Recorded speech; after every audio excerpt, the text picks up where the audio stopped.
कापडी शिळाच्या आणि वाऱ्याच्या प्रवाहासोबत या जहाजानं ओमानपर्यंतचा प्रवास केलाय।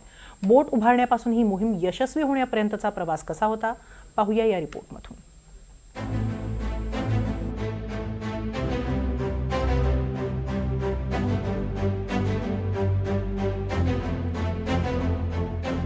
भारताच्या समृद्ध आणि प्रगत सागरी वारशाचं जिवंत प्रतीक INSV कौंडिण्य या ऐतिहासिक जहाजानं ओमानच्या मस्कत बंदरापर्यंतचा प्रवास पूर्ण केलाय।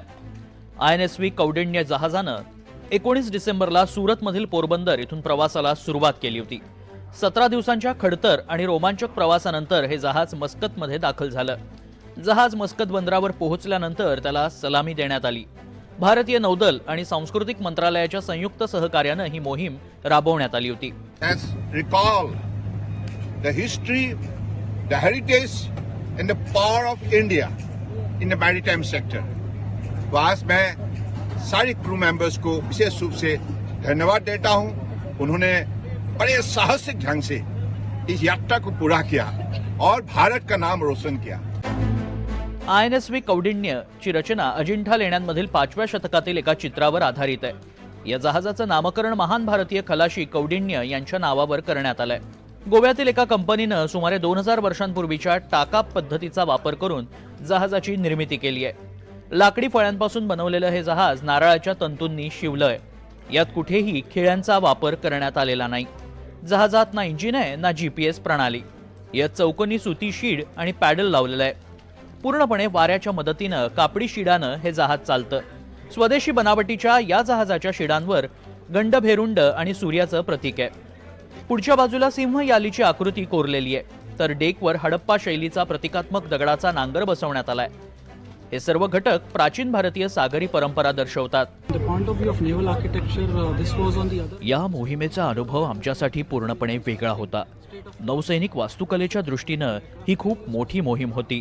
भारतीय नौसेना एअरक्राफ्ट कॅरियर पासून सबमरीन पर्यंत उत्कृष्ट लढाऊ जहाजाची निर्मिती करतं, पण असं जहाज बनवणं अवघड होतं। यात केवळ अजिंठा लेणीमधील एक चित्र होतं, कोणतीही ब्लूप्रिंट नव्हती। जहाजाच्या आकाराची कोणतीच माहिती नव्हती, त्यामुळे पेंटिंगच्या आधारे आम्ही या जहाजाचा अभ्यास करून निर्मिती केली। 2 वर्षांपूर्वी ओमानचे सुलतान भारत भेटीवर आले होते, तेव्हा पंतप्रधान मोदी यांच्यासोबत या मोहिमेची घोषणा करण्यात आली आणि आज भारतीय बनावटीचं हे पारंपरिक व्यापारी जहाज मस्कतमध्ये पोहोचलं। त्यामुळे ओमानमधील सरकारनंही आनंद व्यक्त केलाय। इथल्या भारतीय वंशाच्या नागरिकांनी देखील मोहिमेचं कौतुक केलंय। नहीं, because अभी तो everybody wants very soon ना। अभी I am talking about my own child who lived in America। वो आती है तो यहाँ कहती है यहाँ सब ठीक नहीं है, क्यों? तो इंटरनेट की स्पीड है वहाँ 100 है, आपके पास 50 है। अभी ऐसी हालत में कहाँ तुम सोचोगे कि वो ऐसी शिप में यहाँ आए और वापस ऐसा करे, मिलना बहुत मुश्किल है। But anyway we are so happy and we are part of it and we have told the community whatever we can do to enhance the community's reputation। Modi साहब जब भी हमने यही कहा जब आए थे कि what can we do to help you to fulfill your dream। हम लोग ने एम्बेसी के साथ बात करके बोले कि भाई हम लोग को स्वागत करने का है।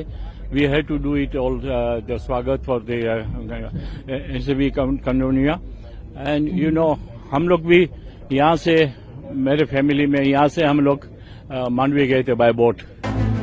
ही मोहीम भारत आणि ओमान यांच्यातील 5000 वर्षांहून अधिक जुन्या व्यापारी संबंधांना उजाळा देणारी ठरली।